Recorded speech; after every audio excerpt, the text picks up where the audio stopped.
আপনাদেরকে এটা ঘটনা বলি, এটা কোরআনের না, হাদিসের না। আবার বলছি, মেরাজের এই কথাটা বোঝাবার জন্য একটা ঘটনা বলবো, কোরআনেরও না, হাদিসেরও না, শুধু একটা ঘটনা ইতিহাস থেকে। বুজুর্গদের কাছে এই ধরনের ঘটনা শোনা যায় কাশফে অথবা আশরাফ আলী থানভীর মালফুজাতে আপনারা পাবেন। দুনিয়ার এক মুহূর্ত, দুনিয়ার একটা সেকেন্ড ঊর্ধ্ব জগতের কত বছরের সমান? তো একটু আগেই বললাম 27 বছর। কত বছর বলেন না? এক মুহূর্ত কত বছর? 27 বছর।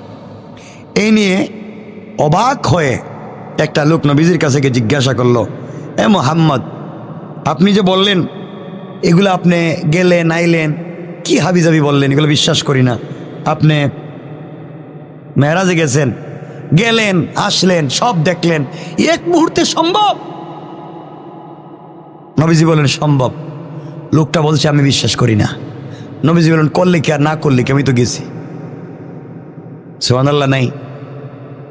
লোকটা বাড়িতে চলে যাচ্ছে, যাওয়ার সময় বাজার থেকে একটা মাছ কিনছে। কি কিনছে বলেন না? মাছ কিনছে।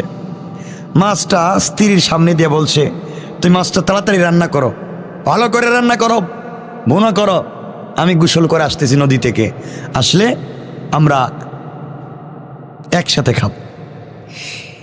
এই বলে আল্লাহর এই বান্দা বাজার থেকে মাছ কিনে বাড়িতে নিয়ে স্ত্রীর কাছে দিয়ে বলছে, স্ত্রী তুমি মাছটা রান্না করো, কাটো, আমি গোসল করে আসতেছি।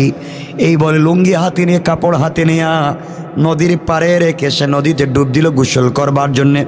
ডুব দিয়ে উঠে দেখে অন্য এক দুনিয়া চলে এসেছে। নদী থেকে ডুব দিয়ে উঠে দেখে অন্য দুনিয়া চলে এসেছে। সে এক বিশ্ব সুন্দরী যুবতী, মেয়ের মতো দেখা যায়। কি তারে ডুব দিলাম, আইলাম কই? ডুব থেকে উঠে দেখে আরেক দুনিয়া, আরেক জগৎ। নিজে আর পুরুষ না, এখন দেখা যায় সুন্দরী যুবতী নারী রাজকন্যায় পরিণত হয়েছে। নতুন দেশে নতুন জায়গায় রাস্তা খুঁজে পায় না, লজ্জায় এদিক সেদিক দৌড়াদৌড়ি করতেছে। এমন সময় একজন রাজপুত্র এখান দিয়ে শিকারে যাচ্ছিলেন। তিনি যাওয়ার পথে একজন সুন্দরী, বিশ্ব সুন্দরী যুবতীকে আশ্রয়হীনা দেখতে পেয়ে তাকে তিনি ঘোড়ার পিঠে তুললেন, রাজপ্রাসাদে নিয়ে গেলেন। সেখানে গিয়ে তিনি বিশ্ব সুন্দরী মেয়েকে বিয়ে করলেন। রাজপুত্রের সাথে বিয়ে হলো। 27 বছর ঘর সংসার করলেন, অনেকগুলো সন্তান হলো, ছেলেমেয়ের মা হলো। ওইটা ছেলেমেয়ের মা হওয়ার পরে দীর্ঘদিন ঘর সংসার করলেন। একদিন তিনি বললেন, কর্ম করবার পরে, কর্ম শেষ করবার পরে নদীতে গেলেন গোসল করতে। নদীতে গিয়ে ডুব দিছে। ডুব দিয়ে উঠে দেখে আবার আগের জায়গায় লুঙ্গি রাখা। সুবহানাল্লাহ নাই। ও কি তার ঘটনা? কি তা আগে গেলাম কই? গেলাম, বাচ্চা হইল, মহিলা হইলাম, রাজকুমারী হইলাম, কত কিছু হইলাম। এখন দেখি আবার কি আগের জায়গায়, বুঝতেছি না। লজ্জায় বেচারা ওইটা কাপড়টা পইরা বাড়িতে গেছে। দৌড় গিয়া দেখে বউ এখনো মাছ কাটতেছে। কি তারে তুই দেখি এখনো মাছ কাটস, ব্যাপার কি তা? কই আপনি তো এই মাত্র দিয়া গেলেন, এত তাড়াতাড়ি গোসল শেষ হইল কেমনে? হে চিন্তা করে এতগুলো বাচ্চার মা হইলাম। চিন্তা করেন না, এতগুলা বাচ্চার মা হইলাম, আর হে দেখি এখনো কয় আমি এইমাত্র আইলাম। ব্যাপার কি? কয় তুই বুঝলি না আমার কত ঘটনা ঘটলো, কত কিছু কইরে আইলাম, তুই দেখি এখনো মাছ কাটতেছিস। আপনি কি উল্টাপাল্টা বলতেছেন? আপনি এগুলা মাছ কাটতেছি মানে এই যে মাছ তো এই মাত্র দিয়া গেলেন, মাত্র কাটা শুরু করছি মাত্র। সে চিন্তায় পড়ে গেল, তাইলে আমি যদি এই কাজ হইতে পারে, নিশ্চয় মুহাম্মদের এই কথারে অস্বীকার করার কারণে আল্লাহ তাআলা আমাকে ঘুরাইয়া, আমাকে দেখাইয়া বুঝাইয়া দিতেছেন আসলে ঘটনা সত্য। দেরি না করে সেও রসুলের কাছে দৌড় দিল আর বলো, ইয়া রাসূলুল্লাহ, আপনি সত্য, মেরাজ সত্য, আপনি আমারে কালিমা পড়াইয়া মুসলমান বানাইয়া। তাইলে মেরাজ সত্য না মিথ্যা? সবাই বলেন। মেরাজ আমাদেরকে অনেক কিছু শিক্ষা দিয়েছে। যিনি স্রষ্টা এবং সৃষ্টি যার নিয়ন্ত্রণে রয়েছে, তার ইচ্ছা ছাড়া কোনো মানুষ এরূপ ভ্রমণ করতে পারে না এটাই এখান থেকে বুঝতে পারলাম। কথা বলেন না কেন? তিনি যে মানুষটিকে ভ্রমণ করালেন, সেই মানুষটি যে নবী এবং আল্লাহর প্রিয়, এতেও কোনো সন্দেহ? বলেন সন্দেহ? সন্দেহ? এতক্ষণ তো বুঝছেন। সুতরাং আল্লাহ রব্বুল ইজ্জত ওয়াল জালাল বুঝাতে চাইলেন, আমি আমার রাসূলকে একমাত্র কেবলমাত্র সান্ত্বনা দেওয়ার জন্যে উম্মে হানির ঘর থেকে উঠাইয়া বাইতুল্লাহ নিয়ে সিনা চাক করে ওখান থেকে বাইতুল মুকাদ্দাসে নিয়া সমস্ত নবী রাসূলদের ইমামতি করাইয়া এক আসমান দুই আসমান করে সপ্তম আসমানের উপরে উঠাইয়া সিদরাতুল মুনতাহায় নিয়া বাইতুল মামুর দেখাইয়া জান্নাত জাহান্নাম দেখাইয়া এরপরে আল্লাহ রব্বুল ইজ্জত ওয়াল জালাল বললেন, আমি তাকে সরাসরি আরশে আজিমে নিয়ে সব কিছু দেখাইয়া সব কিছু করে তার সঙ্গে কথা বলে 50 ওয়াক্ত নামাজ দিয়া 45 ওয়াক্ত কমাইয়া 5 ওয়াক্ত নামাজ দিয়া আমি আমার বন্ধুকে আবার পাঠাইয়া দিলাম আর বলে দিলাম, আপনার উম্মতেরা 5 ওয়াক্ত নামাজ যদি ঠিকমতো আদায় করতে পারে, আমি আল্লাহ রব্বুল ইজ্জত ওয়াল জালাল তাদের সঙ্গে নামাজে গিয়ে মেরাজ ঘটাবো আর বিনা হিসাবে জান্নাতের ওয়াদা দিলাম। সুবহানাল্লাহ বলেন। তাহলে মেরাজ সত্য না মিথ্যা? বলেন। এজন্য আপনাকে আমাকে কোরআন জানতে হবে, কোরআন বুঝতে হবে। কোরআন যদি না পড়ি আজকে আমরা এইভাবে বিভ্রান্ত হয়ে যাব। সুতরাং মেরাজ সত্য, এতে কোনো সন্দেহ? সুতরাং আল্লাহ রাব্বুল ইজ্জত ওয়াল জালাল বললেন, সুবহানাল্লাযী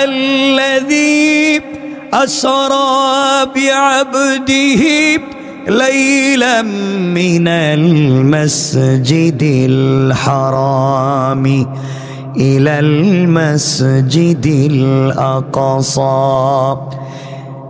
المسجد الأقصى الذي باركنا حوله لنريه من آياتنا إنه هو السميع البصير। আল্লাহ রাব্বুল ইজ্জত ওয়াল জালাল বললেন, আমি আমার বন্ধুকে মেরাজে নিলাম, বাইতুল্লাহ থেকে বাইতুল মুকাদ্দাসে নিলাম। সুতরাং যারা মেরাজ বিশ্বাস করবে না তাদের ঈমান থাকবে না। রমজানুল মুবারক আমাদের সামনে চলে এসেছে, এই সময় বেশি বেশি করে আল্লাহর রাসূল সাল্লাল্লাহু আলাইহি ওয়াসাল্লামের উপর দুরূদ পড়তে হবে, বেশি বেশি করে সালাত পড়তে হবে, বেশি বেশি করে আল্লাহর ইবাদত করতে হবে। আল্লাহর রাসূল বলে দিয়েছেন, যারা রজব শাবান এবং রমজান মাস পাইল, শেষ পর্যন্ত রমজান পাওয়ার পরে গুনাহ মাফ করাইয়া জান্নাতে যেতে পারল না, তাদের মতো হতভাগা পৃথিবীর জমিনে আর নাই। পড়েন নাউজুবিল্লাহ। এজন্যে আমরা ইবাদত করতে পারবো তো ইনশাআল্লাহ? বলেন ইনশাআল্লাহ।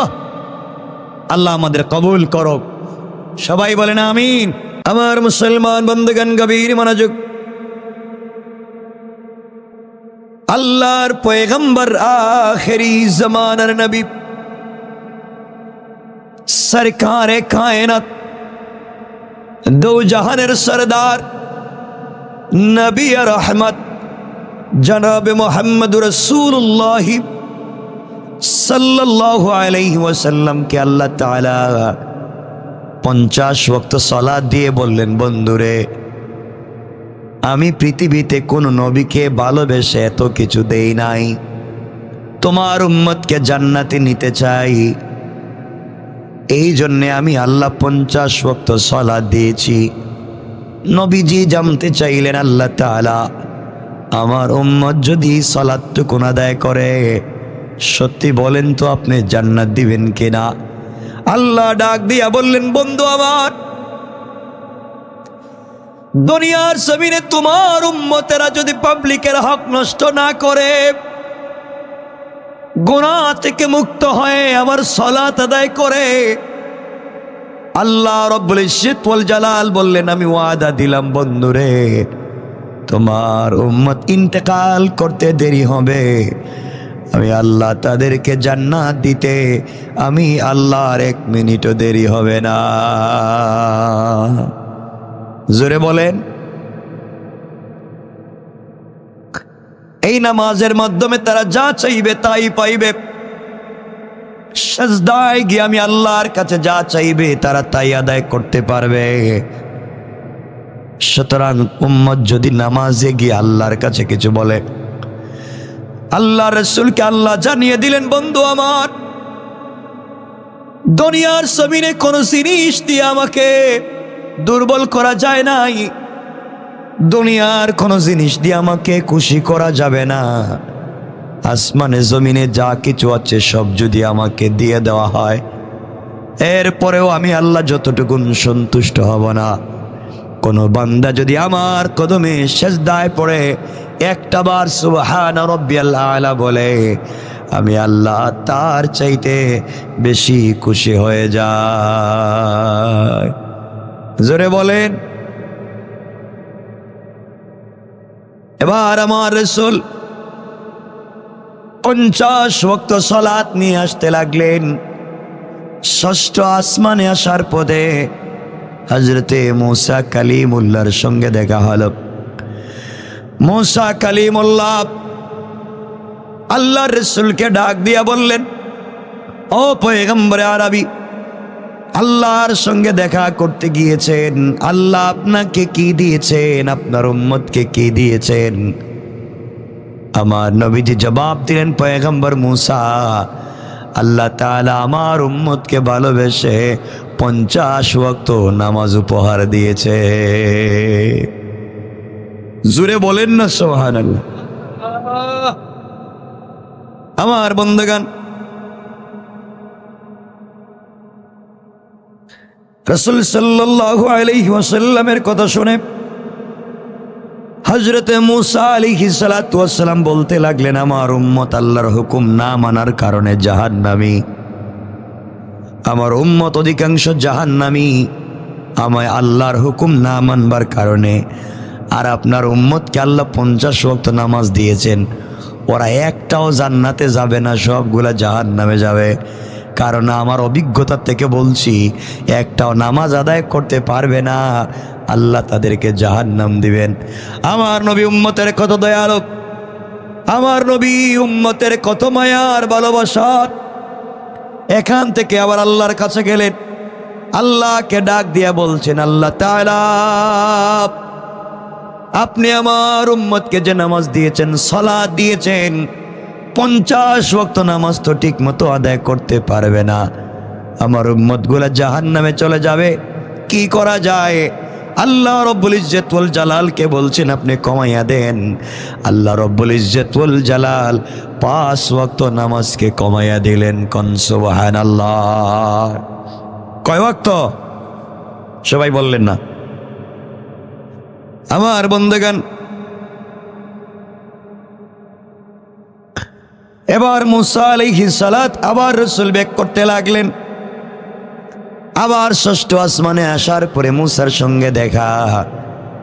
মুসা বললেন, এবার বলেন তো কি হয়েছে?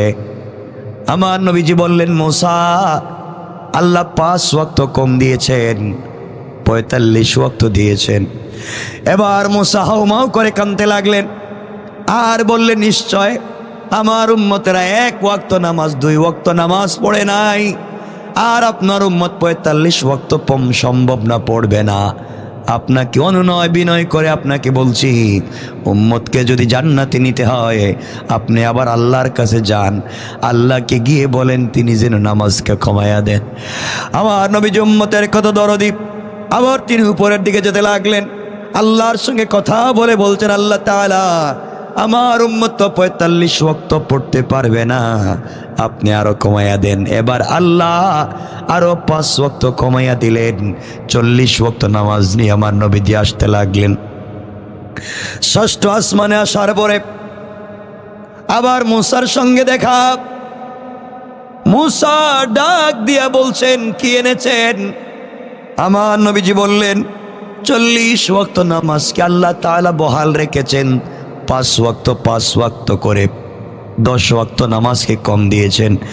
মুসা আলাইহিস সালাম সজোরে কাঁদতে লাগলেন আর পরামর্শ দিয়ে বলতে লাগলেন, আপনার বয়স আমার চাইতে বেশি না, আপনার কাছে উম্মত কত পিছনে পিছনে ঘুরছি আপনি জানেন না। ওরা নামাজ পড়বেন, আপনি আবার যান আরো কিছু কমাইয়া নিয়ে আসেন। আপনি জানেন না আমার উম্মতরে ডাইনে বললে বামে গেছে, এদিকে বললে ওদিকে গেছে।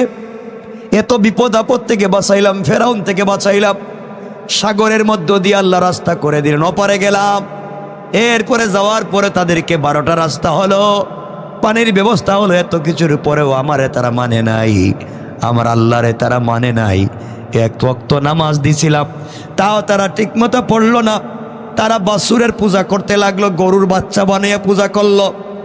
আপনার উম্মত এগুলা পারবে না, আপনি আবার যান আল্লাহরে বুঝাইয়া বলেন, আল্লাহ যেন কম দেয়। আমার নবী আবার যেতে লাগলেন।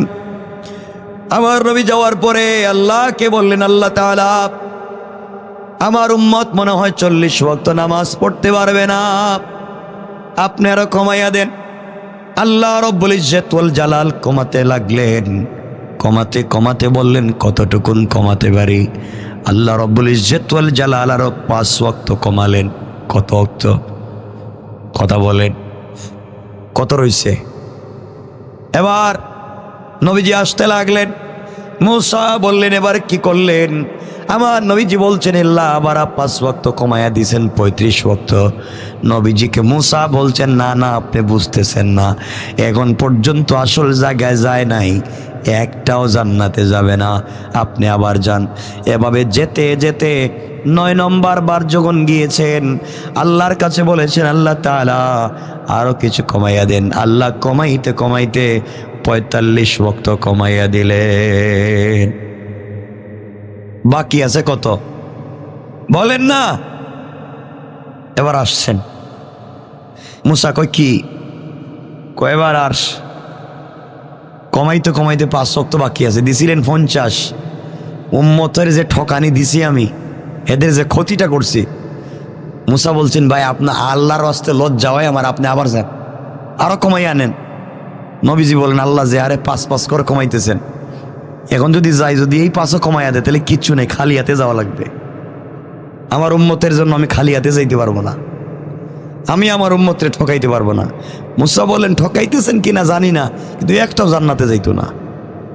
45 ওয়াক্ত কমাইয়া দিছেন, 5 ওয়াক্ত তাও পড়বে না। মূসা বলছেন, আমি জানি তো, পড়বে কি পড়বে না। আমার বন্ধুগণ, এবার নবীজি সাল্লাল্লাহু আলাইহি ওয়াসাল্লাম কাঁদতে লাগলেন আর বলেন, আল্লাহ আমি কি তাইলে মূসার পরামর্শে ভুল করলাম? আমার উম্মতকে তুমি এত উপকার করলা, এত সওয়াবের ব্যবস্থা করে দিলা, আর আমি কমাইতে কমাইতে 5 ওয়াক্ত নিয়ে যাইতেছি, 45 ওয়াক্তই নাই। আল্লাহ আমার উম্মতের এই ক্ষতি কেমনে পূরণ হবে? সুবহানাল্লাহ নাই? আরো জোরে বলেন না, আরো জোরে বলেন। আল্লাহ আমার উম্মতের এই ক্ষতিটা কেমনে পূরণ হবে? আমি করলামটা কি? আপনি আমার উম্মতের ক্ষতি পুরাইয়া দেন। আমি তো কমাইয়া ফেললাম, আমার তো 85 টাকা ভালো ছিল, কি দরকার ছিল কমাইবার? এবার আল্লাহ ওয়াজ করে বললেন, বন্ধু আমার, আপনি টেনশন করবেন না, আপনি চলে যান। 5 ওয়াক্ত নামাজ যদি আপনার উম্মতেরা ইহতিমামের সাথে ঠিক মতো 5 ওয়াক্ত নামাজ আদায় করতে পারে, আমি আল্লাহ তাদের আমল নামায় 50 ওয়াক্ত নামাজের সওয়াব দেওয়ার ওয়াদা দিলাম। আল্লাহু আকবার। আমি 50 ওয়াক্তের সওয়াব দিব, আপনি চলে যান। এবার আমার নবীজি আসতে লাগলেন, আল্লাহ রব্বুল ইজ্জত ওয়াল জালালের কাছ থেকে বিদায় নিয়ে আসতে লাগলেন। আমার বন্ধুগণ, এখানে সংক্ষেপ করে কিছু কথা বলে দেই। কিছু লোক তো মেরাজকে বিশ্বাসই করতে চায় না। মনে রাখবেন, মেরাজ হয়েছে, যারা বিশ্বাস করবে না তারা ঈমানদার হতে পারে না।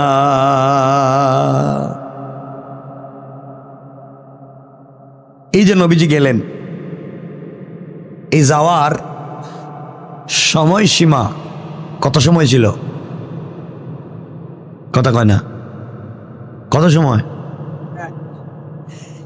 এটা ভ্রমণের সময় সীমা ছিল সৌরজগৎ বাদ দিলে হিসাবে কম পক্ষে 27 বছরের সমান। সুবহানাল্লাহ বললেন না? নবীজি মক্কা থেকে বাইতুল মুকাদ্দাস, ওখান থেকে মেরাজ, 7 আসমান পাড়ি দিলেন, জান্নাত জাহান্নাম দেখলেন, আল্লাহর সঙ্গে কথা বললেন, আবার আসলেন, মুসার সঙ্গে থেকে আবার গেলেন, আবার আসলেন, আবার গেলেন, আবার আসলেন। এত কিছুতে সময় লেগেছে কমপক্ষে 27 বছর। আপনাদের সন্দেহ হইতেছে কতদিন? কিন্তু এই 27 বছরে নবীজি অনেক কিছু দেখেছেন, শিখেছেন। এই 27 বছরের মেরাজের কর্মময় জীবন, এটা বহুত লম্বা আলোচনা, এগুলো করলে আমাদের শেষ হওয়ার সুযোগ নাই। না, আমি যেটা বলতে চাই যে নবীজি সাল্লাল্লাহু আলাইহি সাল্লাম হাদিসের বর্ণনা অনুযায়ী দুজকে জাহান্নামে পাপীদের আযাবের ভয়াবহতা দেখলেন। দেখলেন কিভাবে সুদের আযাব হয়, বেবিচারের আযাব হয়, মিথ্যা সাক্ষী দেওয়ার আযাব হয়, মিথ্যা সার্টিফিকেট দেওয়ার আযাব হয়, এতিমের সম্পদ খাইলে কি হয়, অন্যায়ভাবে মানুষের মারলে কি হয়, বোন ভাই ফুফুদের ওয়ারিশ থেকে বঞ্চিত করলে কি হয়, সব কিছু তিনি দেখলেন। মুসলিম না হলে কি শাস্তি হবে, বেপরদা থাকলে কি শাস্তি হবে, পৃথক পৃথকভাবে তিনি দেখলেন। সুবহানাল্লাহ বললেন না? জান্নাতে গেলেন, সবগুলা জান্নাত দেখলেন। হযরত উমরের বাড়ি দেখলেন, আবু বকরের বাড়ি দেখলেন, সব দেখলেন। এখানে সময় লাগে নাই? কথা বলেন না কেন? আশ্চর্যের বিষয় হলো এই 27 বৎসরের সময়সীমা দুনিয়ার হিসাবে একটা মুহূর্ত। সুবহানাল্লাহ নাই? তিনি যে বিছানার থেকে উঠে গিয়েছিলেন, ফিরে এসে দেখেন বিছানা এখনো গরম। না, সুবহানাল্লাহর আস্তে কোন, আরো জোরে বলেন। ঘরের শিকল এখন পর্যন্ত নড়ে, অজুর পানি এখনো গড়িয়ে গড়িয়ে পড়ে। সুবহানাল্লাহ নাই? কারণ দুনিয়ার সময় সূর্যের গতির সাথে মিল রেখে হিসাব করা হয়। দুনিয়ার এদের সময়ের হিসাব করি সৌরজগৎ দিয়ে না, সূর্যের হিসাবে আমরা টাইম হিসাব করি না। কিন্তু আসমানের উপরে সূর্য আছে, কথা বলেন, আছে নাই? দুনিয়ার হিসাব সৌরজগতের সঙ্গে সূর্যের মাধ্যমে হিসাব করি, চন্দ্রের মাধ্যমে হিসাব করি। কিন্তু আসমানের উপরে, 7 আসমানের উপরে বাইতুল মামুরে, বাইতুল মামুর, ওখানে বাইতুল্লাহ, আরশে আসিম, সিদরাতুল মুনতাহা, এখানে সূর্য আসেনি, চন্দ্র আসেনি। কথা বলেন না কেন?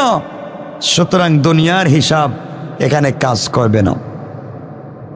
সেখানকার সময়ের হিসাব দুনিয়ার হিসাবের সাথে মিলে না। দুনিয়ার সময় স্থির, সূর্য আস্তে আস্তে যায়, কিন্তু উপরে সূর্য নাই। নবীজি সাল্লাল্লাহু আলাইহি ওয়াসাল্লাম ফিরে এসে দেখলেন যেখানে যা রেখে গেছেন সবই ঠিক মতো আছে। আজকে বৈজ্ঞানিক গবেষণা এবং যুক্তিতে এই ভ্রমণের সবগুলা সত্যতা প্রকাশিত হয়েছে। কেমনে? নবীজি সাল্লাল্লাহু আলাইহি ওয়াসাল্লাম যে জিনিস দিয়ে গেলেন, আচ্ছা কোন তো আমেরিকায় একটা বোমা আছে, ধরেন কথার কথা, মারবো এখন বাংলাদেশে, সুইচ তাদের হাতে আছে, দিলে আসবেনি? কথা বলেন আগে, কথা বলেন। পৃথিবীর যে কোনো জায়গায় একটা লাইট আছে, ধরেন পৃথিবীর একবার শেষ প্রান্তরে, আপনার কাছে তার রিমোট, এখানে সুইচ দিলেন, লাইট জ্বলবেনি? কথা বলেন না কেন? কয় ঘন্টা লাগবে? হ্যাঁ, আপনি টিপ দিতেই তো লাইট জ্বলে। কেন? এত 1000 মাইল দূরে আপনি এখানে সুইচ দিলেন, ওখানে লাইট জ্বললো কেমনে? এত তাড়াতাড়ি এখানে আলো গেল কেমনে? কথা বলেন। এই যে বিদ্যুতের যে গতি, তার চাইতে আর 1000 গুণ বেশি গতিতে নবীজি গিয়েছে। সুবহানাল্লাহ বললেন না?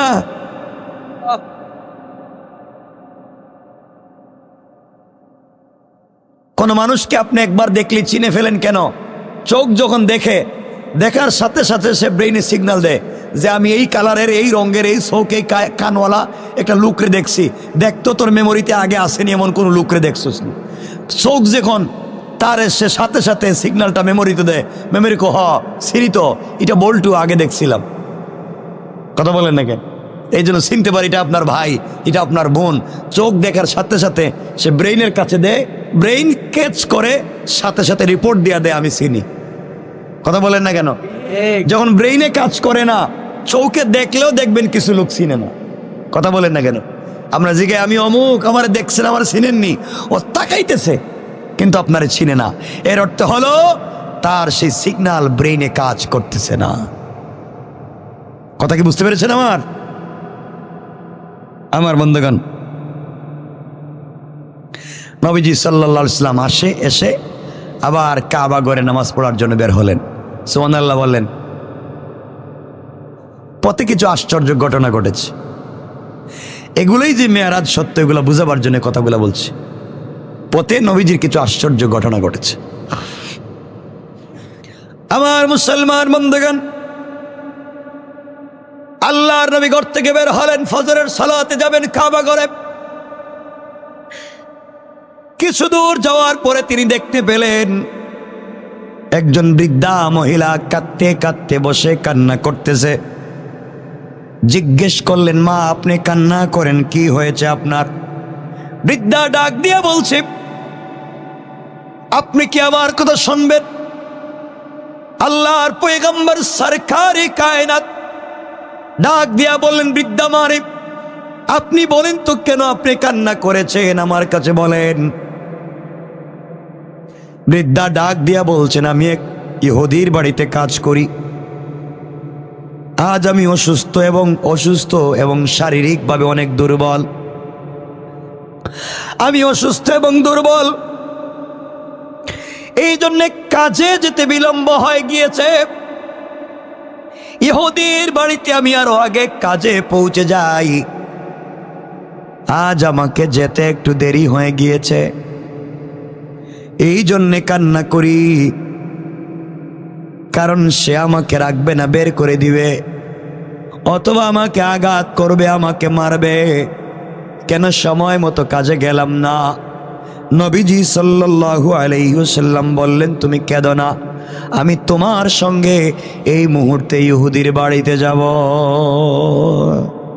আর জোরে বলেন, তোমার জন্য সুপারিশ করব, সে যেন তোমার উপরে কোন রূপ জুলুম না করে, তোমাকে কাছ থেকে বের না করে দেয়। কথাগুলা বলে বলে বৃদ্ধাকে সঙ্গে নিয়া ইহুদির বাড়িতে তিনি পৌঁছে গেলেন। আমার নবীজি কেমন মানবতার রাসূল ছিলেন। ইহুদির বাড়িতে যাওয়ার পরে ডাক দিয়া বলেন, ভাই শোনো, এই বৃদ্ধা অসুস্থ এবং দুর্বল, এই জন্যে সময় মতো আসতে পারেন নাই, তোমার বাড়িতে আসতে তার দেরি হয়ে গিয়েছে, তাই তোমার কাজে আসতে বিলম্ব হয়েছে। ওকে কোনরূপ জুলুম বা তিরস্কার করা যাবে না, কাজ থেকে বের করে দেওয়া যাবে না। এই মুহূর্তে এই বৃদ্ধা দুর্বল মহিলা যে কাজগুলা করে দেওয়ার দরকার ছিল, সবগুলা কাজ আমি মুহাম্মদ ইবনে আব্দুল্লাহ করে দেব। সুবহানাল্লাহ, জোরে বলেন। কেমন ছিলেন তোমার রাসূল? ইহুদি চমকে দাঁড়িয়ে গেল, হাতের সবকিছু ফেলে দিল, আশ্চর্য হয়ে ডাক দিয়ে বলতে লাগলো, ওগো মুহাম্মদ সাল্লাল্লাহু আলাইহি ওয়াসাল্লাম, তাহলে সত্যি করে আপনি বলেন তো, আজকে রাত্রে কি আপনি মেরাজে গিয়েছিলেন? আল্লাহু আকবার, জোরে বলেন, আরো জোরে বলেন, আল্লাহু আকবার। আমার নবীজি বললেন, তুমি কেমনে জানতে পারলে আমি মেরাজে গিয়েছি কি যাই নাই? তুমি কেমনে জানলে? আমি এখন পর্যন্ত পৃথিবীর কোনো মানুষের সঙ্গে কথা পর্যন্ত বলি নাই। আমি তো মসজিদে যাইতেছিলাম, মাত্র আসলাম, বৃদ্ধাকে পাইলাম, তোমার বাড়িতে নিয়ে আসলাম, তুমি কেমনে জানলে? তুমি ইহুদি, তুমি কেমনে জানলে আমি মেরাজে গিয়েছি? ইহুদি ডাক দিয়া বলছে, শোনো, তুমি কিভাবে বললে, আমি কেমনে জানবো না? ইহুদি বলল, তাওরাত কিতাবে লেখা আছে শেষ জামানার নবী যেদিন মেরাজে যাবেন, মেরাজে যেই রাত্রে যাবেন, মেরাজ থেকে ফিরে এসে ভোরবেলায় এক বৃদ্ধাকে সাহায্য করবার জন্য ইহুদির বাড়িতে সুপারিশ করতে যাবেন। আর সেই আখির নবীর আগমন যেদিন ঘটবে, এই দিন থেকে তাওরাতের সবগুলা হিসাব হুকুম মনসুখ রহিত হয়ে যাবে। তাওরাতের উপর আমল করলে নাজাত পাওয়া যাবে না, আমল করতে হবে আখির জামানার নবীর কথা মতো, তার কোরআনের উপরে। সুতরাং বুঝতে পেরেছি আপনি যেহেতু মহিলার সাহায্যের জন্য এসেছেন, তাওরাতের বর্ণনা আর আপনার ব্যবহারের মধ্যে কোনো অমিল নাই, মিল রয়েছে। সুতরাং আপনি এই মুহূর্তে আমাকে কালিমা পড়াইয়া মুসলমান বানাইয়া দেন। আল্লাহু আকবার বলেন। কেমন ছিলেন আমার রাসূল? বৃদ্ধা মুসলমান, এই বৃদ্ধ লোকটা, এই ইহুদিটা মুসলমান হয়ে গেল আর বৃদ্ধাকে মাফ করে দিল। পুরা মক্কার জমিনে তুলপাড় শুরু হয়ে যাচ্ছে। নবীজি সাল্লাল্লাহু আলাইহি ওয়াসাল্লাম কাবা শরীফে পৌঁছে গেলেন, ফজরের নামাজ আদায় করলেন, এরপরে মেরাজের ঘটনা সবাইকে জানিয়ে দিলেন। মেরাজে গিয়েছিলাম, কি দেখলেন কি দেখলেন না, কোথায় কি দেখলেন, সব তিনি বলতে লাগলেন। এই সময় কাফের আবু জেহেলের কথা শুনে বিদ্রুপ করতে লাগলো, সারা মক্কায় তুলপাড় শুরু করে দিল। এমনকি তুলপাড় যে একটা লোক বাইতুল্লাহ থেকে বাইতুল মুকাদ্দাস, ওখান থেকে 7 আসমান বেদ করে আরশে পর্যন্ত গেল, এরপরে ফিরে আসছে, এটা কোনোভাবে সম্ভব না। এই বলে পাগলের মতো পুরা মক্কায় তুলপাড় শুরু করে দিয়েছে। আপনি বলেন তো, কেউ যদি স্বপ্নে কোনো জায়গায় যায় তাইলে তো তুলপাড় করার দরকার আসেনি? কথা বলেন না কেন? আপনি আমি তো স্বপ্নে বহুত জায়গায় যাইতে পারি, কথা বলেন না কেন? কোনো জিনিসের সমস্যা আসেনি, কোনো তুলপাড়ের দরকার আসেনি, কোনো বেজালের দরকার আসেনি। নবীজি যদি স্বপ্নে মেরাজে যেতেন, আবু জাহাল এত চিন্তা করতো না, কারণ চোখ বন্ধ করলে তো বহুত কিছুই যাওয়া যায়। কিন্তু বোঝা গেল নবীজি স্বপ্নে মেরাজে যান নাই, সশরীরে গিয়েছেন। এই জন্য কাফেররা মক্কায় তুলপাড় শুরু করে দিয়েছে। এটা কেমনে সম্ভব রে? 1 সেকেন্ডে গেছে, আইসে, সব দেখছে, আবার এসে নামাজও পড়াইছে, এটা বিশ্বাস করা যায় না। নাউজুবিল্লাহ বললেন না? এগুলা পাগলের প্রলাপ, নাউজুবিল্লাহ বলেন।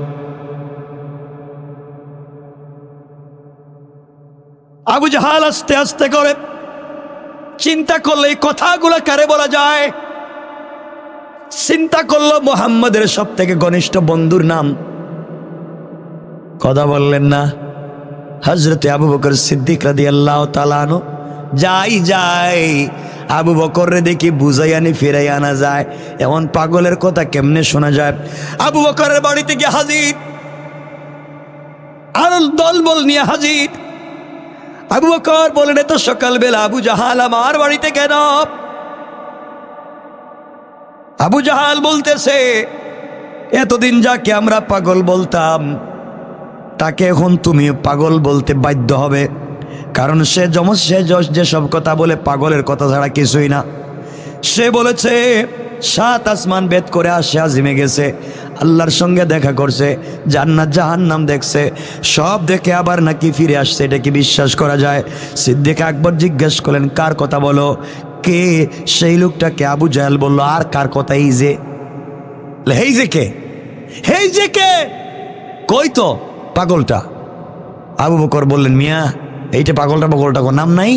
কই তো নাম কি তা? এটা নাম তো মোহাম্মদ। সিদ্দিক আকবর বললেন, মোহাম্মদ কে?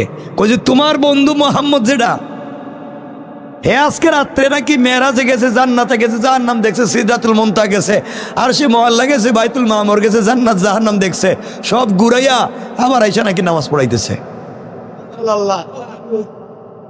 আবু বকর বললেন, যদি মুহাম্মদ সাল্লাল্লাহু আলাইহি ওয়াসাল্লাম এসব কথা বলে থাকেন তাহলে তিনি সত্য বলেছেন, আমি তার কথায় চুল পরিমাণ অস্বীকার করি না। অবশ্যই তিনি মেরাজ করেছেন, আল্লাহর সঙ্গে দেখা করেছেন। আশহাদু আন্নাকা, আমি সাক্ষ্য দিলাম, মুহাম্মাদুর রাসূলুল্লাহ। আবু জাহাল এখান থেকে বের হয়ে গেল, বিতাড়িত হয়ে চলে গেল। সব খবর পৌঁছার পরে আল্লাহর রাসূল উপদেশ দিলেন সিদ্দিক আকবর, যেই লোকটা বিনা কথায় বিনা বাক্যে শুনবার সাথে সাথে আমার রাসূলকে বিশ্বাস করে দিয়েছে। আল্লাহ রাব্বুল ইজ্জত ওয়াল জালাল বললেন, আমি দুনিয়ায় আবু বকরকে আপনার বন্ধু বানিয়ে দিয়েছি, আখিরাতে জান্নাতেও আবু বকরকে আপনার বন্ধু বানাইয়া দিলাম। তার নাম সিদ্দিক। আমার বন্ধুগণ, আবু জাহেল দেখলো কোনো কাজ হইল না। আচ্ছা কোন তো, এত পাগল হয়ে গেছে একটা লোক, সারা দুনিয়া নাচাই দিতেছে, মুহাম্মদ মেরাজে যান নাই, স্বপ্নে হইলে এতে কিছু দরকার ছিল নি? কথা বলেন না কেন? তাহলে বিষয়টা স্বপ্নে না সশরীরে? কথা বলেন। তাহলে নবীজি সশরীরে মেরাজে গিয়েছেন, সত্য না মিথ্যা? আবার বলেন, আবার বলেন। সত্য। এজন্য আমি আগেই বলেছি কথাটা, বরাক, আমরা এটাকে বারকুন থেকে বলি, নিয়ে এসেছেন বরাক শব্দ। এখানে বিদ্যুতের গতির চাইতে বেশি গতি। সুবহানাল্লাহ বলেন। আচ্ছা কোন বিদ্যুতের সুইচ যদি এখানে থাকে আর লাইট যদি আসমানের একবারে কাছাকাছি থাকে, জ্বলবো নি? কথা বলেন না কেন? কয় মিনিট পরে? কথা বলেন না। চোখের পলক মারতে দেরি হবে লাইট জ্বলতে। তে নবীজি যে গেছেন এতে সন্দেহ আছে? বলেন। বারকুন শব্দটা কেউ কেউ বলেন জন্তুর জন্য রূপ করতে ব্যবহৃত হয়েছে, বিদ্যুতের চাইতেও দ্রুত গতির জন্তু। সুবহানাল্লাহ বলেন না। নবীজি বিদ্যুতের গতির চাইতে বেশি গতিতে গিয়েছিলেন। কোথায়? বলেন না। এত দ্রুত গেছেন, দুনিয়ায় পিছনে যে ঘটনাগুলা ঘটেছিল এগুলো এখন পর্যন্ত আসে আজিমিকা পৌঁছায় নাই। যাইতে আসছে যাইতে আসছে যাইতে আসছে, নবীজের আগে পৌঁছে গেছে। সুবহানাল্লাহ নাই? আপনারা জানেন আলোর গতি সেকেন্ডে কত? 1,86,000 মাইলের মাইল, 1,86,000 মাইল সেকেন্ডে দৌড়ে বিদ্যুৎ। আর নবীজি তার চাইতে বেশি গতিতে গেছেন। আল্লাহু আকবার নাই?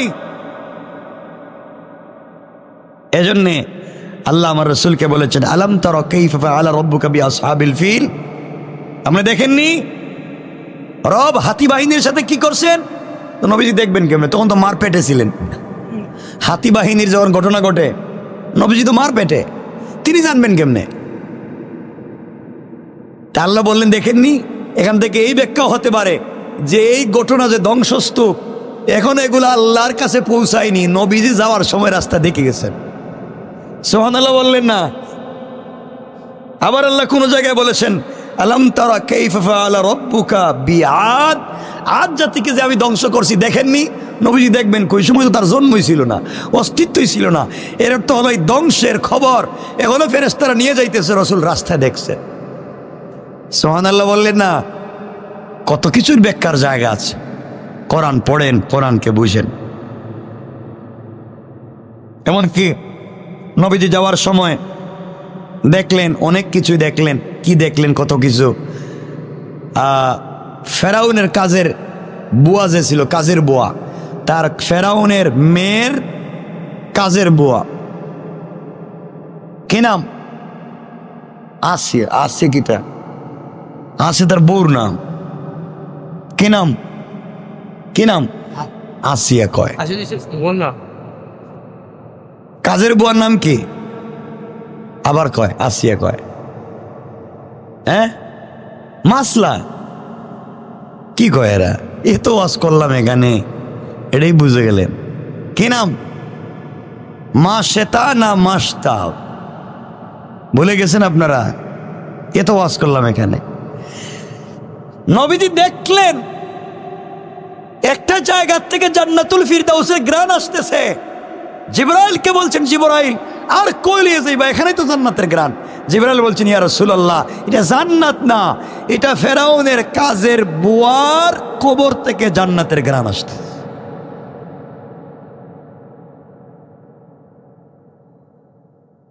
আমার বন্ধুগণ, আপনারা এখন হয়তো বিশ্বাস করতে না পারেন যে এত দ্রুত গতিতে কেমনে গেলেন, কারণ উপর তো আর সূর্য নাই, চন্দ্র নাই, এখানকার গতি, এখানকার সিস্টেমই আলাদা। এজন্য কিয়ামতের দিন কেমন হবে, দুনিয়ার দিনের চাইতে কত লম্বা হবে, এটাও আমরা শুনছি না, শুনেন না হিসাব। আপনাদেরকে এটা ঘটনা বলি, এটা কোরআনের না, হাদিসের না। আবার বলছি, মেরাজের এই কথাটা বুঝাবার জন্য একটা ঘটনা বলবো, কোরআনেরও না, হাদিসেরও না, শুধু একটা ঘটনা ইতিহাস থেকে। বুজুর্গদের কাছে এই ধরনের ঘটনা শোনা যায় কাশফে অথবা আশরাফ আলী থানভীর মালফুজাতে আপনারা পাবেন। দুনিয়ার এক মুহূর্ত, দুনিয়ার একটা সেকেন্ড ঊর্ধ্ব জগতের কত বছরের সমান?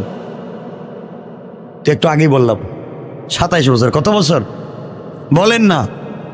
এক মুহূর্ত কত বছর? 27 বছর। এই নিয়ে অবাক হয়ে একটা লোক নবীজির কাছে গিয়ে জিজ্ঞাসা করলো, এ মুহাম্মদ, আপনি যে বললেন এগুলো আপনি গেলেন আইলেন, কি হাবিজাবি বললেন, এগুলো বিশ্বাস করি না। আপনি মেরাজে গেছেন, গেলেন আসলেন, সব দেখলেন, এক মুহূর্তে সম্ভব? নবীজি বলেন সম্ভব। লোকটা বলছে আমি বিশ্বাস করি না। নবীজি বলেন করলে কি আর না করলে কি, আমি তো গেছি। সুবহানাল্লাহ নাই। লোকটা বাড়িতে চলে যাচ্ছে, যাওয়ার সময় বাজার থেকে একটা মাছ কিনছে। কি কিনছে বলেন না? মাছ কিনছে। মাছটা স্ত্রীর সামনে দিয়ে বলছে, তুই মাছটা তাড়াতাড়ি রান্না করো, ভালো করে রান্না করো, ভুনা করো, আমি গোসল করে আসতেছি নদী থেকে, আসলে আমরা একসাথে খাব। এই বলে আল্লাহর এই বান্দা বাজার থেকে মাছ কিনে বাড়িতে নিয়ে স্ত্রীর কাছে দিয়ে বলছে, স্ত্রী তুমি মাছটা রান্না করো, কাটো, আমি গোসল করে আসতেছি। এই বলে লুঙ্গি হাতে নিয়ে, কাপড় হাতে নিয়ে নদীর পাড়ে রেখে সে নদীতে ডুব দিল গোসল করবার জন্যে। ডুব দিয়ে উঠে দেখে অন্য এক দুনিয়া চলে এসেছে। নদী থেকে ডুব দিয়ে উঠে দেখে অন্য দুনিয়া চলে এসেছে। সে এক বিশ্ব সুন্দরী যুবতী, মেয়ের মতো দেখা যায়। কি তারে ডুব দিলাম, আইলাম কই? ডুব থেকে উঠে দেখে আরেক দুনিয়া, আরেক জগৎ। নিজে আর পুরুষ না, এখন দেখা যায় সুন্দরী যুবতী নারী রাজকন্যায় পরিণত হয়েছে। নতুন দেশে নতুন জায়গায় রাস্তা খুঁজে পায় না, লজ্জায় এদিক সেদিক দৌড়াদৌড়ি করতেছে। এমন সময় একজন রাজপুত্র এখান দিয়ে শিকারে যাচ্ছিলেন। তিনি যাওয়ার পথে একজন সুন্দরী, বিশ্ব সুন্দরী যুবতীকে আশ্রয়হীনা দেখতে পেয়ে তাকে তিনি ঘোড়ার পিঠে তুললেন, রাজপ্রাসাদে নিয়ে গেলেন। সেখানে গিয়ে তিনি বিশ্ব সুন্দরী মেয়েকে বিয়ে করলেন। রাজপুত্রের সাথে বিয়ে হলো। 27 বছর ঘর সংসার করলেন, অনেকগুলো সন্তান হলো, ছেলেমেয়ের মা হলো। ওইটা ছেলেমেয়ের মা হওয়ার পরে দীর্ঘদিন ঘর সংসার করলেন। একদিন তিনি বললেন, কর্ম করবার পরে, কর্ম শেষ করবার পরে নদীতে গেলেন গোসল করতে। নদীতে গিয়ে ডুব দিছে। ডুব দিয়ে উঠে দেখে আবার আগের জায়গায় লঙ্গি রাখা। সুবহানাল্লাহ নাই। ও কি তার ঘটনা? কি তা আগে গেলাম কই? গেলাম, বাচ্চা হইল, মহিলা হইলাম, রাজকুমারী হইলাম, কত কিছু হইলাম। এখন দেখি আবার কি আগের জায়গায়, বুঝতেছি না। লজ্জায় বেচারা ওইটা কাপড়টা পইরা বাড়িতে গেছে। দৌড় গিয়া দেখে বউ এখনো মাছ কাটতেছে। কি তারে তুই দেখি এখনো মাছ কাটস, ব্যাপার কি তা? কই আপনি তো এই মাত্র দিয়া গেলেন, এত তাড়াতাড়ি গোসল শেষ হইল কেমনে? হে চিন্তা করে এতগুলো বাচ্চার মা হইলাম। চিন্তা করেন না, এতগুলা বাচ্চার মা হইলাম, আর হে দেখি এখনো কয় আমি এইমাত্র আইলাম। ব্যাপার কি? কয় তুই বুঝলি না আমার কত ঘটনা ঘটলো, কত কিছু কইরে আইলাম, তুই দেখি এখনো মাছ কাটতেছিস। আপনি কি উল্টাপাল্টা বলতেছেন? আপনি এগুলা মাছ কাটতেছি মানে এই যে মাছ তো এই মাত্র দিয়া গেলেন, মাত্র কাটা শুরু করছি মাত্র। সে চিন্তায় পড়ে গেল, তাইলে আমি যদি এই কাজ হইতে পারে, নিশ্চয় মুহাম্মদের এই কথার অস্বীকার করার কারণে আল্লাহ তাআলা আমাকে ঘুরাইয়া আমাকে দেখাইয়া বুঝাইয়া দিতেছেন আসলে ঘটনা সত্য। দেরি না করে সেও রসুলের কাছে দৌড় দিল আর বলো, ইয়া রাসূলুল্লাহ, আপনি সত্য, মেরাজ সত্য, আপনি আমারে কালিমা পড়াইয়া মুসলমান বানাইয়া। তাইলে মেরাজ সত্য না মিথ্যা? সবাই বলেন। মেরাজ আমাদেরকে অনেক কিছু শিক্ষা দিয়েছে। যিনি স্রষ্টা এবং সৃষ্টি যার নিয়ন্ত্রণে রয়েছে, তার ইচ্ছা ছাড়া কোনো মানুষ এরূপ ভ্রমণ করতে পারে না, এটাই এখান থেকে বুঝতে পারলাম। কথা বলেন না কেন? তিনি যে মানুষটিকে এরূপ ভ্রমণ করালেন, সেই মানুষটি যে নবী এবং আল্লাহর প্রিয়, এতেও কোনো সন্দেহ? বলেন সন্দেহ? সন্দেহ। এতক্ষণ তো বুঝছেন। সুতরাং আল্লাহ রব্বুল ইজ্জত ওয়াল জালাল বুঝাতে চাইলেন, আমি আমার রাসূলকে একমাত্র কেবলমাত্র সান্ত্বনা দেওয়ার জন্যে উম্মে হানির ঘর থেকে উঠাইয়া বাইতুল্লাহ নিয়ে সিনা চাক করে ওখান থেকে বাইতুল মুকাদ্দাসে নিয়া সমস্ত নবী রাসূলদের ইমামতি করাইয়া এক আসমান দুই আসমান করে সপ্তম আসমানের উপরে উঠাইয়া সিদরাতুল মুনতাহায় নিয়া বাইতুল মামুর দেখাইয়া জান্নাত জাহান্নাম দেখাইয়া এরপরে আল্লাহ রব্বুল ইজ্জত ওয়াল জালাল বললেন, আমি তাকে সরাসরি আরশে আজিমে নিয়ে সব কিছু দেখাইয়া সব কিছু করে তার সঙ্গে কথা বলে 50 ওয়াক্ত নামাজ দিয়া 45 ওয়াক্ত কমাইয়া 5 ওয়াক্ত নামাজ দিয়া আমি আমার বন্ধুকে আবার পাঠাইয়া দিলাম আর বলে দিলাম, আপনার উম্মতেরা 5 ওয়াক্ত নামাজ যদি ঠিকমতো আদায় করতে পারে, আমি আল্লাহ রব্বুল ইজ্জত ওয়াল জালাল তাদের সঙ্গে নামাজে গিয়ে মেরাজ ঘটাবো আর বিনা হিসাবে জান্নাতের ওয়াদা দিলাম। সুবহানাল্লাহ বলেন। তাহলে মেরাজ সত্য না মিথ্যা? বলেন। এজন্য আপনাকে আমাকে কোরআন জানতে হবে, কোরআন বুঝতে হবে। কোরআন যদি না পড়ি আজকে আমরা এইভাবে বিভ্রান্ত হয়ে যাব। সুতরাং মেরাজ সত্য, এতে কোনো সন্দেহ? সুতরাং আল্লাহ রাব্বুল ইজ্জত ওয়াল জালাল বললেন, সুবহানাল্লাযী আসরা বিআবদিহি লাইলাম মিনাল মাসজিদিল হারামি إلى المسجد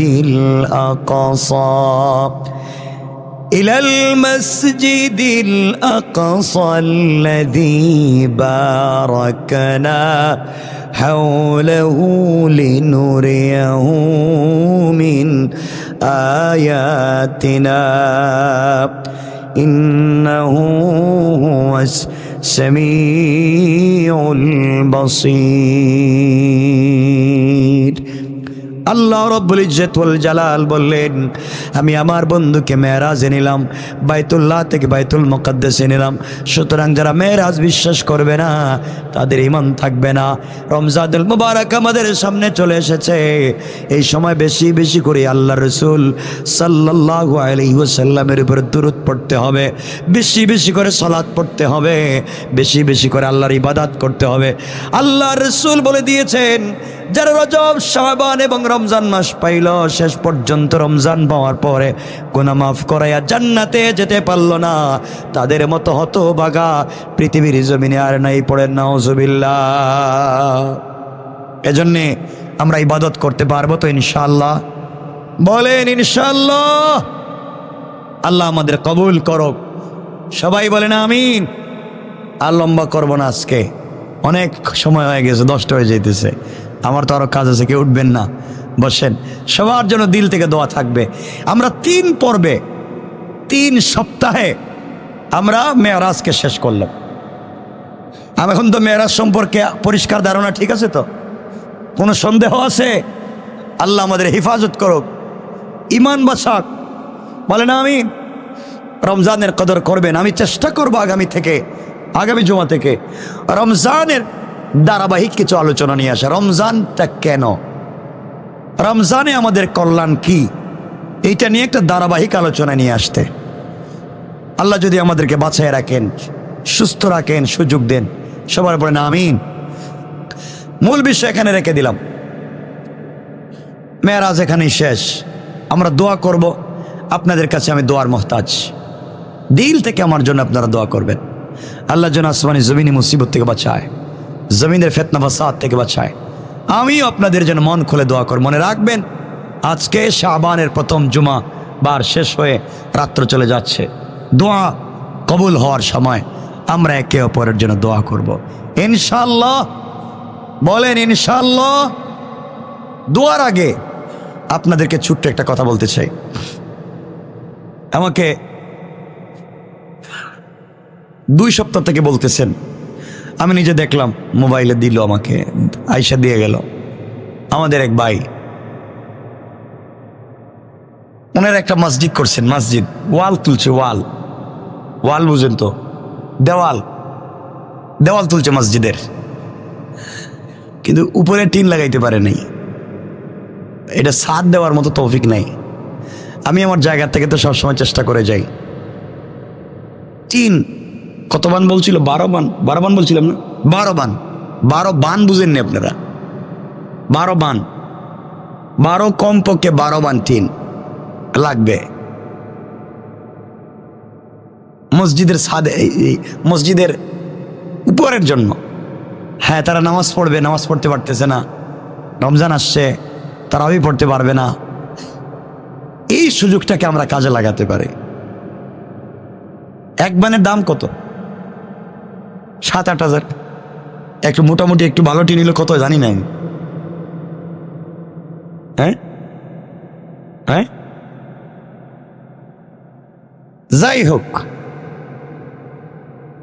তা আমরা কি চাইলে পারি না এই টিনগুলা দিয়ে দিতে? কথা বললেন না?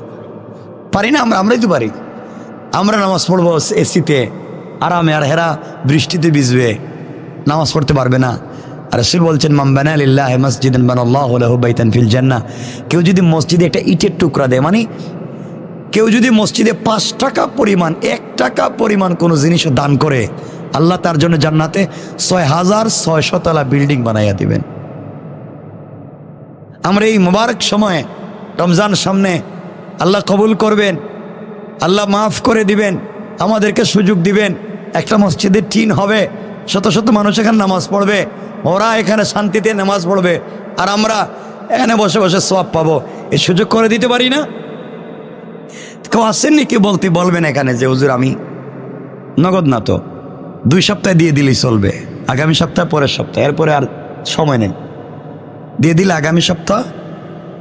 আগামী সপ্তাহ কত তারিখ পড়ে? 3 তারিখ। আগামী সপ্তাহ 3 তারিখ, এর পরের সপ্তাহ 10 তারিখ। চাইলে আগামী সপ্তাহে দিতে পারে। আসেননি কোনো ভাই? কেমনে দিবেন কোন? তো কি বলতাম আমি তো বুঝি না। আসেননি স্বতঃস্ফূর্তভাবে দেওয়ার মতো কেউ, যে আমি চেষ্টা করব দেওয়ার? নাই। কি তৈল? আলহামদুলিল্লাহ। বান আমি বুঝতেছি না কয় টাকা হইব। না, ওই যে কয় টাকা হবে? 7-8 হাজার, 7-8 হাজার হবে। আমার ভাই তো, আমাদের ভাইয়ের নাম, আমার ভাই মতিউর রহমান, কাগজ আছেন? লিখে দাও। আলহামদুলিল্লাহ, 8 হাজার না